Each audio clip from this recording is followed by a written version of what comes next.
Mr. Chair, no other than the highest court of the land has repeatedly said na hindi po masama ang pagmumura, lalong-lalo na sa mga pampublikong opisyal, especially kung ang pinatutungkulan po ay yung official functions nila, not the person, but their official functions, Mr. Chair. So yun po ang paninindigan, lalong-lalo na po namin bilang mga manggagawa, dahil kahit meron pong TikTok, Facebook o social media, sa komunidad po, yan ang lengguwahe ng mga manggagawa at ordinaryong Pilipino na nagagalit. Hindi po kasalanan ng mga vlogger o ng mga gumagamit ng Facebook, TikTok, X o kung ano pa mang social media platforms kung bakit merong ganito na mga pagmumura o profanities. Ito po ay lengguwahe ng mga manggagawa at ordinaryong Pilipino na Mr. nagagalit. Chair, Mr. Elijah, hindi ko binabagit yung lengguwahe ng ordinaryong Pilipino. Ang binabanggit ko, lengguwahe ng vlogger. Hindi ka ordinaryong Pilipino. Mr. Chair. Tatandali lang, kasalala pa ako eh.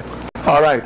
Hindi ka ordinaryong Pilipino. Tama, mali? Ordinaryong Pilipino ako, Mr. Chair. Hindi ka ordinaryong Pilipino, vlogger ka eh. No, ay manggagawa ako, Mr. Chair. Lahat pa ng ordinaryong Pilipino, vlogger. Oh, anong tawag sa fallacy na yan, mga kababayan? Again, nakapag-aral din tayo ng logic nung estudyante pa tayo, mga kababayan. Ang tawag po niyan ay pwedeng marami kang i-classify mo yan sa iba't ibang fallacies, pero ang pinaka-fit po dito pwede po ay fallacy of composition.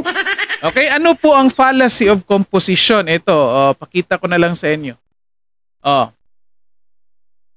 fallacy of composition involves assuming that parts or members of a whole will have the same properties as the whole. This leads to wrong conclusions because what is true of the different parts is not necessarily true of the whole. Di ba? Klarong-klaro. Nasaan? Paano naging fallacy? Kasi sinasabi niya, yung sa first statement niya, hindi ka ordinaryong tao, vlogger ka. Sinasabi ng yung vlogger, di ordinaryong mono kami. Yung conclusion niya, na also lahat ng ordinaryong Pilipino ay vlogger.